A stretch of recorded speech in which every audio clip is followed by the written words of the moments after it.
Hi, I'm Steven. That's Eric. That's Lloyd. And that's E-Rock. And we're from Just Got Played.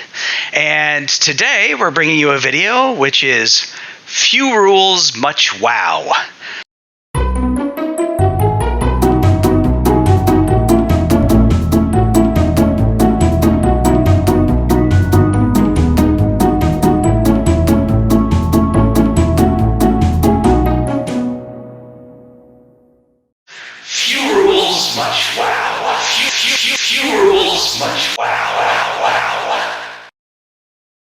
So, what does that mean? I don't know. I didn't give anybody any guidance, right? I just said, few rules, much wow, let's make a video. And so everybody gets their own interpretation of that. So obviously I'm going to talk about some of the games, that I thought about. But some things you will not hear me talking about is I'm not going to talk about party games, right? I feel like party games are all few rules, much wow. So there won't be any of those on my list because that's just sort of its own separate list. Also, there are some really good abstract strategy games that for me have few rules, but it's not what I meant by, personally, it's not what I thought by much wow. Like, I mean, they're interesting, they're puzzly, they're fun, but they're not wow. So anyway, so that was just kind of what I was thinking. Eric, what were you thinking when you got that title, Few Rules, Much Wow? Well, it definitely kind of sent me in multiple directions mentally, like almost immediately when I heard it. Because, I mean, there are plenty of games out there that, the rule book is small or the core gameplay loop is really simple to explain. But, the strategy might be really complex. Or you've got some games where the rule book is small because there are tons of rules on the cards themselves. The cards sort of explain the game and as you play them. But what I decided to kind of go towards was I took it as like games that I felt like I could teach my grandma and she would be excited about. And obviously the assumption there is that when I say that is that like my grandma doesn't really like board games or care about board games. So if it's not really simple rules, I'm losing her anyway, and it's the games that I feel like, and there are some of them I've actually played with her, games that I've actually sat down in front of her and she was excited to play and had fun with me. So, yeah, cool. Lloyd, what were you thinking?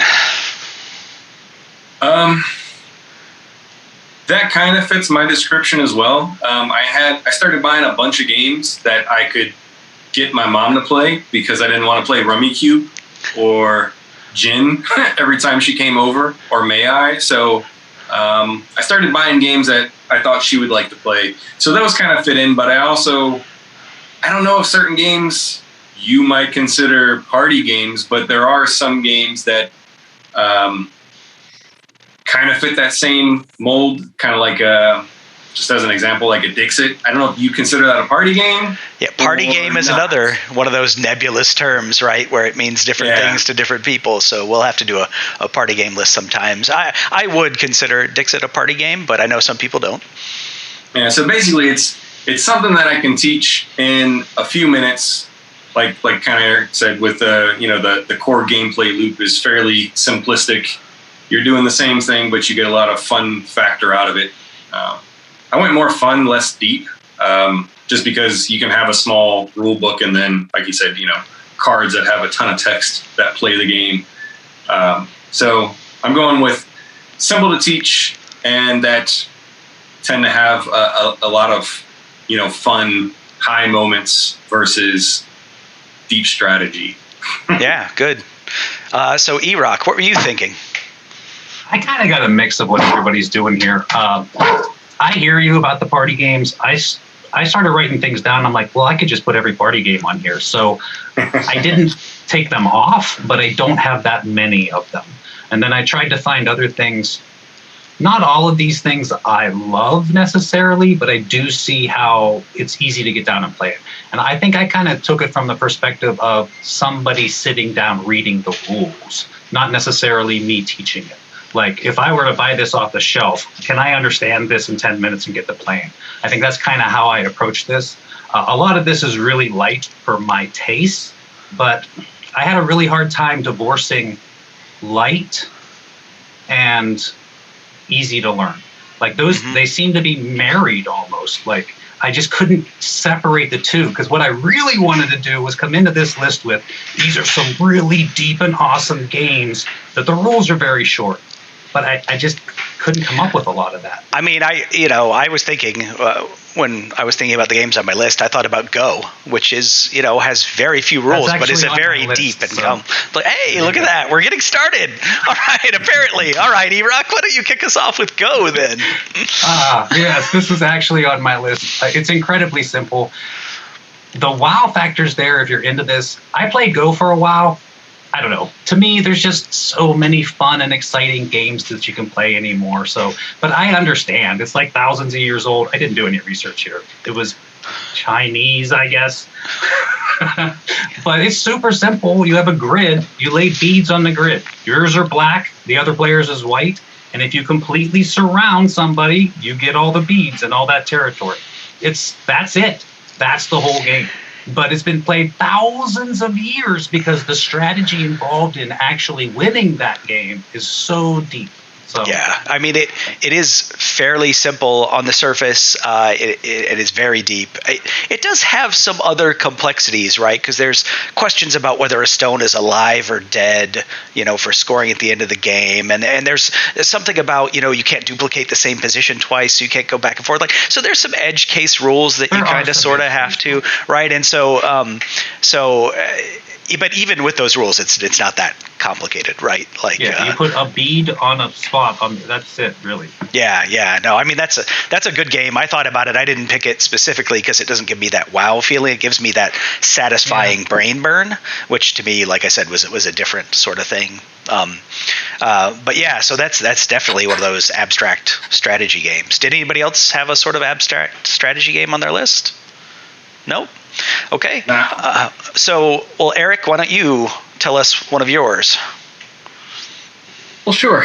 I'd say I've got two kind of core things that I'm going to go for. One is No Thanks, and the other ones are pretty much all of the two-player games that I've kept, because I feel like most of the two-player games I've kept have been strictly for that. Few rules, much wow. Well, let's start with No Thanks, because that was right there when I made my list of the top 3 that came to my mind right away. No Thanks was on there, so let's kick it off with that one there. Yeah, I mean, it's No Thanks has been one of those games that it doesn't matter who I teach it to, what crowd I'm with, where I'm at. I mean, I've played it in a bar, I've played it at conventions, and it surprises me even at conventions how few people have played it. And it's one of those games that every time I pull it out, immediately after that first game, people want to play again. And it's, I don't see that much excitement out of board games sometimes, especially when you're teaching lots of people board games all the time. I mean, sometimes you teach a game and it doesn't really fit with a group. I've never really encountered a time when I've pulled out No Thanks and everybody at the table just kind of goes, meh, at the end, and you move on to something else. Like everybody wants to play it again, and then maybe again after that, because I was so close this time. There's just something addictive about it that's wow. Yeah, I mean, you have to understand how the scoring works, how the runs work, and all that. But otherwise, it's just, do you take this card or do you pass it? Right? It's so simple. And then, like you said, everybody is always like, let's play it again, right? And that's that wow factor for me. So yeah, No Thanks is a particularly good choice since it was also on my list. Lloyd, why don't you tell us something that you thought had much wow? So one of the first ones that's on my list is this guy, 5 Minute Marvel, or I guess the 5 Minute Dungeon, although I haven't played that one. The reason why I put that one on there is because it says it's 5 minutes, but I've never pulled it out and played it for more than just 5 minutes. It's always been, let's go again. Let's next boss. Higher level. Character. So it ends up an hour later and we're still playing. And I've introduced it to tons of different people, and everyone seems to get a kick out of it. And it's basically just matching symbols on the card. So this one has a little bit of special, card text that different characters do different things. But for the most part, it's these bad guys have these particular symbols. You play the symbols to match. You just have to do it really fast because you have 5 minutes to go through the whole thing. And like I said, I've never played a single 5 minute game of it. It's always been at the least 30 minutes or 40 minutes of playing it, because it's just everyone enjoys it and it's fast, simple. Yeah, I have only played that game with kids, but yeah, fast, simple, fun. I'm a kid. I mean, less than 8 years old, right? So you are a kid at heart, though. I've never played that. What was that? 5-minute Marvel. There's multiple 5-minute etc. games, but Marvel is the one that I have also played. One of my kids asked for superhero games for Christmas, and so 5-minute Marvel was one of the things he got. All right. Caught my interest, Lloyd. I've never played it either. Well, if you got 5 minutes, Lloyd can play it with you. Yeah. All right, so a game from my list right here on the top I have is For Sale. On my list, absolutely. Also on your list, right? So For Sale is very simple. It is really a distilled down auction game. So if you like auctions, I highly recommend it. It's just it goes in 2 phases, right? And then the first phase is, I'm going to either increase my bid or pass and take the lowest thing that's out there, right? And then in the second phase, I'm going to use the things that I've collected and I'm going to get money for them, right? It's super simple. I keep saying the things. The game is themed with real estate, but there's a new version with cars, and I have a custom version with cars. So anyway, but Wait, how does the cars work? It's just a car instead of a house, the value. So car, then money? Yeah, you buy cars and then sell cars. And the new version, Autorama, also has a sort of extension to it where you can have special powers. Anyway, that's coming soon. That was a Kickstarter from Eagle Griffin that should be delivering this fall. I'm going to derail this for a sec, but check this out. Years ago, I had this thought. They should have rethemed it long ago. It should be called For Soul, S-O-L-E, like the fish. And it should be you use your money to buy bait and the bait to catch fish. Oh, I thought you were going Soul, S-O-U-L. And I was like, whoa, that's getting dark. A fishing game, a fishing retheme. Yeah. I mean, it makes sense. You buy the bait, you catch the fish. But anyway, For Sale. So despite that sort of redirect, Iraq, what else have you got? Well, first of all, again, I'm a big fan of For Sale. That is my go-to filler game for sure. It's easy, it's fun, it's over, you're on to something else. I want to move on. The very first game that came to my mind, like I didn't even sit at a computer or anything. When this list was proposed, I knew exactly what game was going on there, and that's The Mind. The Mind has no rules. Basically, you're going to get some cards, play them in order. That's it. That's the whole game. And you keep using the word game in conjunction with The Mind, and I don't know. I hear that, but it's on my shelf with the other games, so it's a game. Yeah, I mean, seriously, this thing happens in 2 ways. Either you buy into this with a group or you don't. If you don't buy into this with a group, this is nonsense.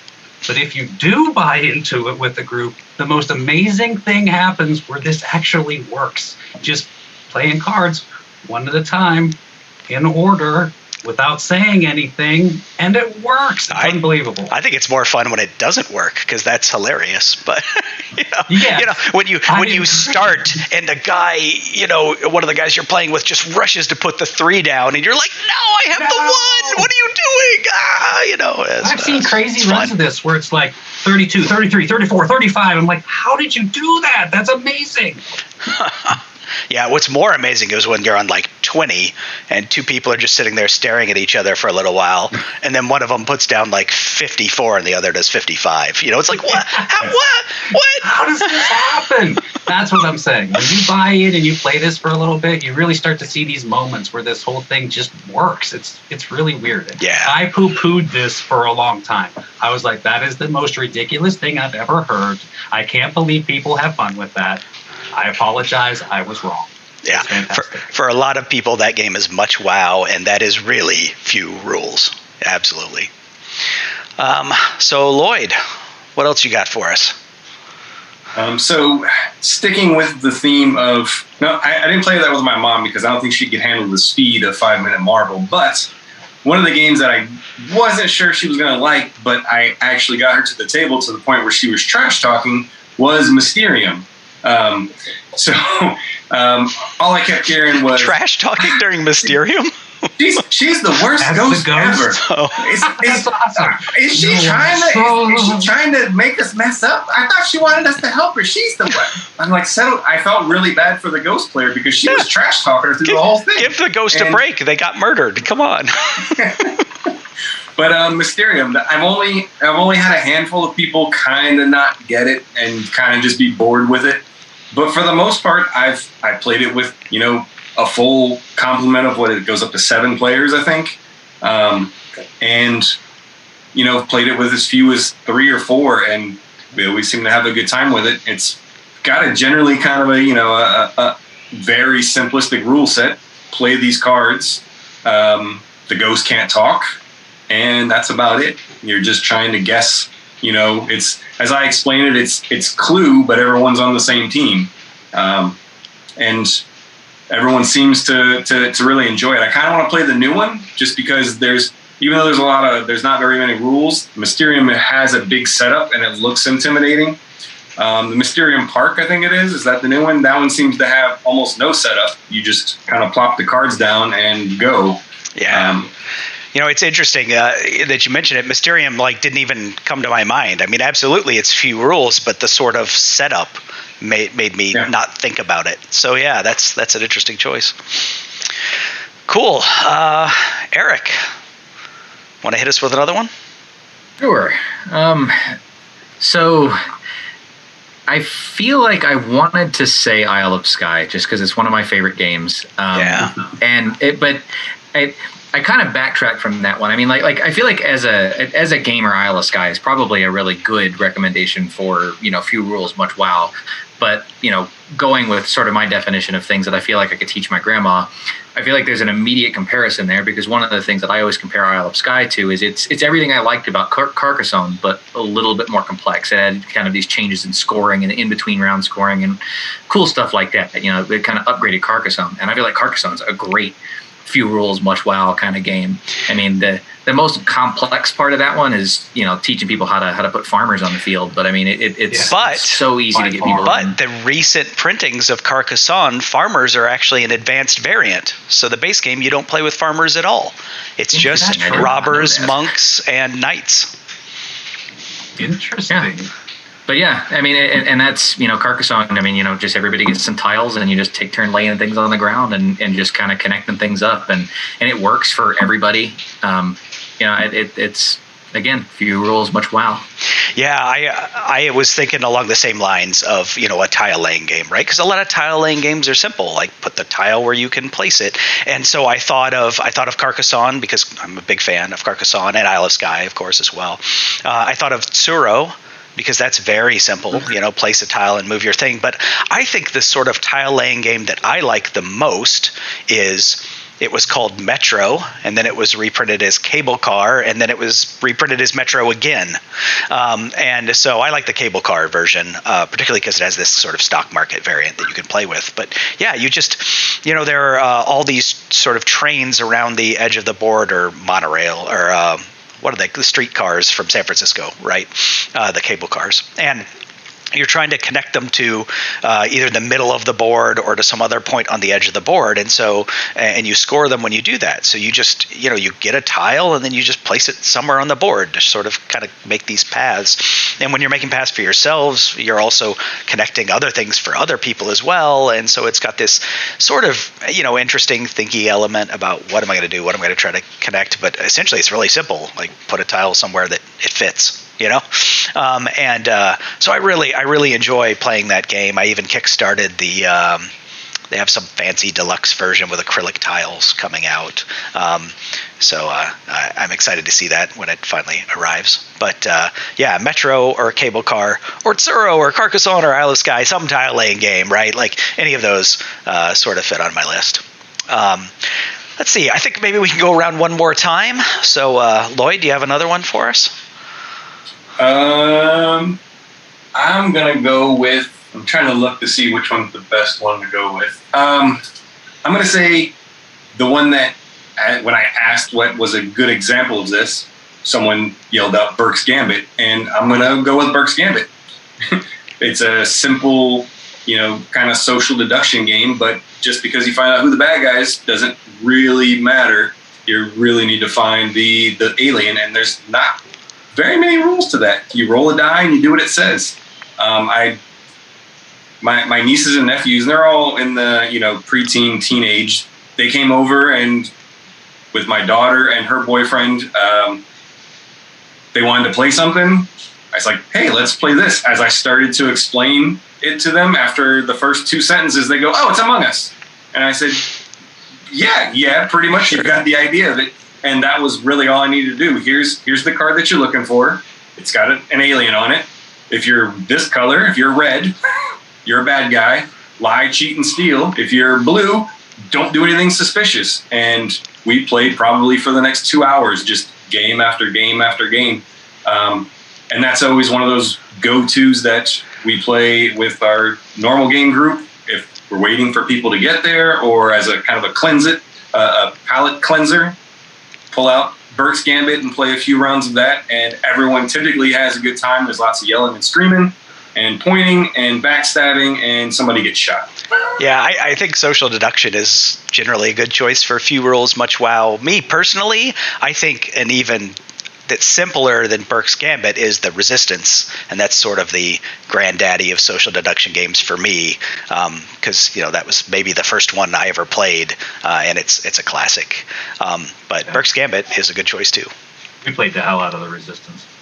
Yeah, we did too. Back in the early days before we had 200 games. Game, Oh yeah, it's crazy. To be fair on the Resistance, though, I feel like that was one. I mean, just my personal experience with that game, I feel like that one didn't go over so well with non-gamers a lot.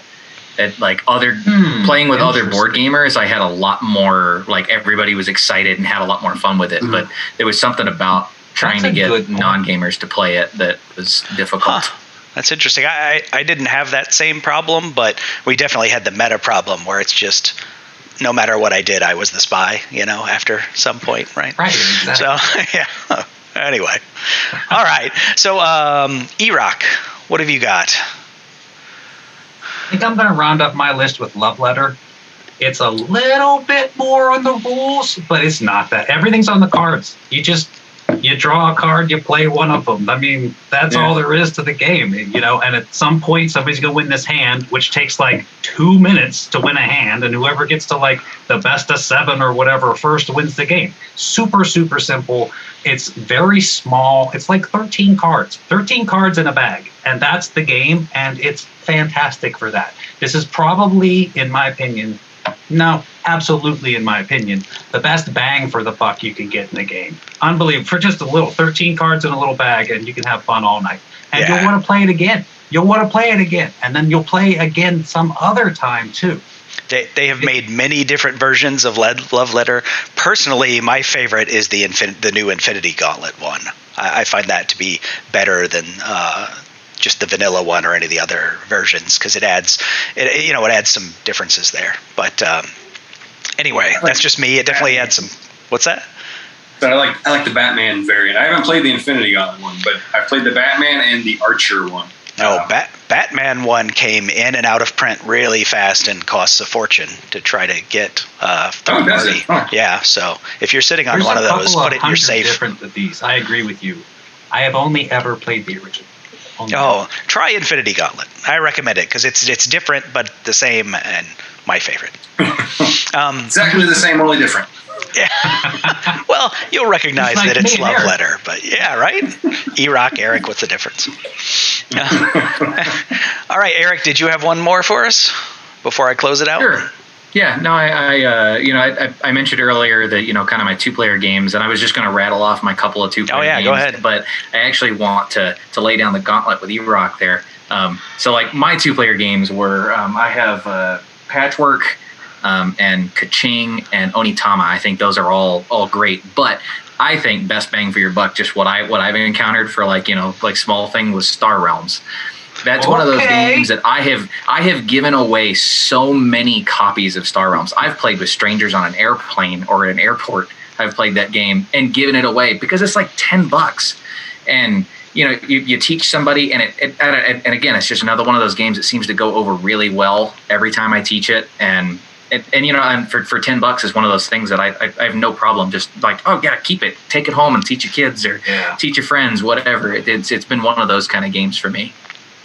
That's a good game, a good contender in the category. If I had to pick a 2-player only game for this, I think I would probably pick Raptor. It has few rules, although the complexity is in the cards, not so much the rules. And that game is a lot of fun. I just don't play a lot of 2-player games. All right, so I'm going to reach way back for the last one here. And this is a great train game. It's from, I think, 2002. It was a Spiel nominee, and it won the 2003 Mensa Select Award. And it's been rethemed a few times, but Transamerica is the game that I'm talking about. There's Trans Europa, and I think there's even a Trans Japan now. I've never played any of those. Yeah, it is really simple in that there's a map, and you're given some cards, and the cards are cities, and you're supposed to connect those cities. And so on your turn, you put down either 1 or 2 sections of rail. And that's it, right? Like that's the whole game. And part of the complexity is that you're all building one rail network and you're all sharing it. So if somebody else connects to a city near yours, then you can just they did all the hard work and you just connect a small spur to your city, right? So you let somebody do the work for you.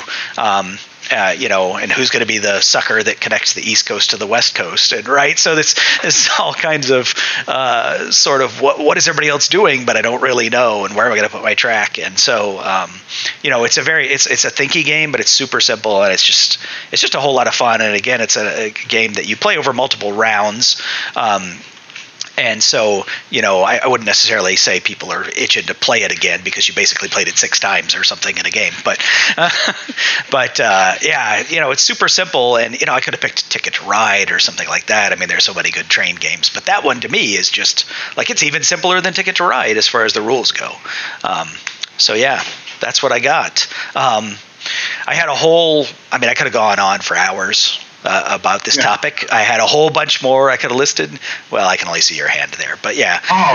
That's too bad. But just in case, if anybody else had a game they really, really, really wanted to give a shout out to, now is the time.